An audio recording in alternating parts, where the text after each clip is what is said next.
pretty large expected moves in here for the week in Eli Lilly. You have right around a $30 expected move by this Friday. Next Friday, right around 43. If you go all the way out to your June monthlies, everybody's pricing in right around a $53 expected move in here. Now, we did close at 737.67. That's up around 15 and some change from Thursday's trading session. You can see we ended the day above this key level of 726 in here. So that is good news.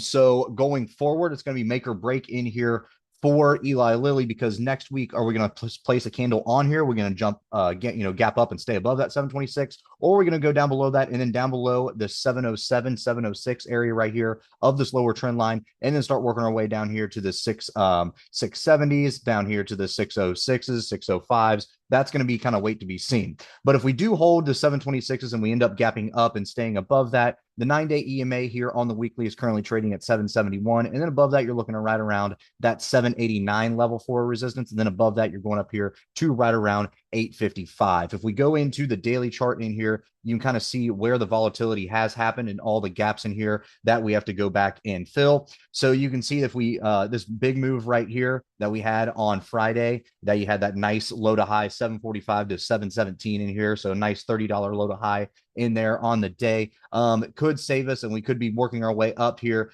to this level that we just mentioned. But it looks like we're going to have some trouble here with about 666s in the way. You got a little bit of a gap here you have to fill, 775. And obviously you have this gap all the way up here at the 885 on the daily you have to worry about. But really, we might get stopped out here right around that 777 before we end up going up here to this next resistance here on the daily chart.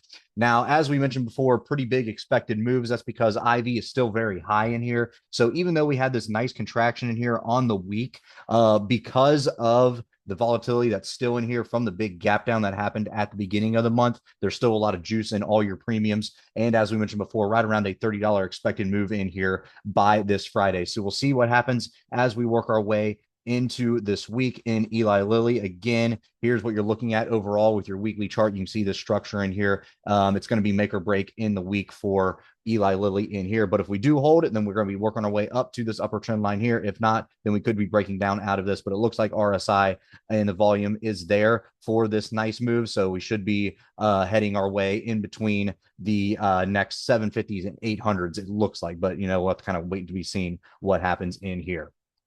All right, guys, if you like this video, make sure to check us out on all of our social media. We also have a Discord service if you're interested, and you can find all of our socials in the description below.